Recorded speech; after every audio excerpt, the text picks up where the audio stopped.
ఇప్పుడు బ్రాండ్ అనవసరం, జస్ట్ కలర్లు. మీరు ఇక్కడ బ్రాండ్ చూడకూడదు, బ్రాండ్లు లాస్ట్ వరకు ఇవన్నీ ఉంటాయి. ఇక్కడే కలర్స్ మాత్రమే. నేను చూడండి ఒక్కొక్క బ్రాండ్ నుంచి ఒక్కొక్క షేడ్ తీసుకుంటున్నాను. ఓకేనా? Okay ma'am.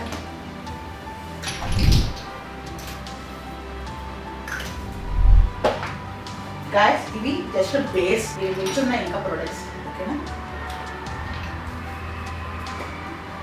జస్ట్ బేస్ కోసం, అంటే ఇప్పుడు మీరు ఫౌండేషన్ని అప్లై చేసి బ్లెండింగ్ చేసుకోవడానికి మాత్రమే. హెచ్డి దాకా వచ్చేసరికి ఇంకా బ్రాండెడ్ వస్తాయి. గైస్ ఇప్పుడు చూడండి, ఇదంతా ఒక్కొక్కటి ఒక్కొక్క షేడ్ ఉంది కదా. ఇప్పుడు మీకు ఒక ఎగ్జామ్ అనుకోండి బాగా. ఇప్పుడు ఏ ఫౌండేషన్ తన స్కిన్కి రిలేటెడ్గా ఉంది, ఎగ్జాక్ట్ మ్యాచింగ్ అని ఏం అవసరం లేదు. ఎగ్జాక్ట్ మ్యాచింగ్ ఏ ఫౌండేషన్ రాదు.